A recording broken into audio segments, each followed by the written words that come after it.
How does the Electoral College work in U.S. presidential elections? Imagine a system where your vote contributes to a larger collective decision, shaping the leadership of an entire nation.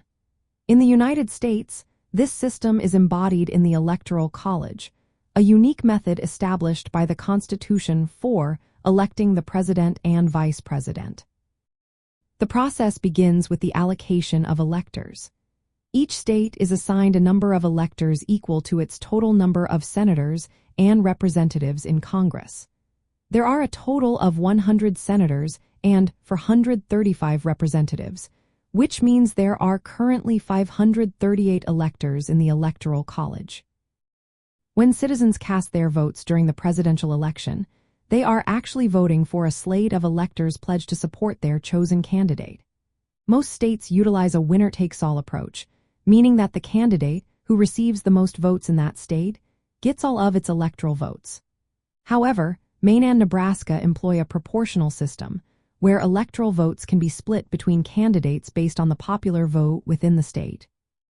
Once the votes are cast and counted, the electors meet in their respective state capitals in December to formally cast their votes for president and vice president.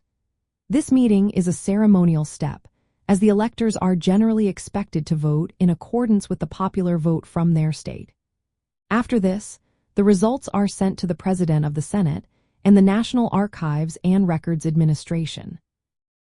In January, a joint session of Congress convenes to officially count the electoral votes.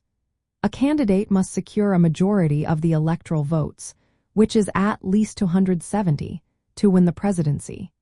If no candidate achieves this majority, the election is decided by the House of Representatives, with each state delegation casting one vote for one of the top 3 candidates. The Electoral College has been a topic of debate, with discussions around its effectiveness and fairness.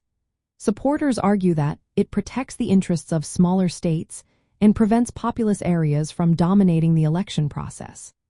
Critics, however, contend that it can lead to scenarios where a candidate wins the presidency without winning the popular vote, raising questions about the democratic nature of the system.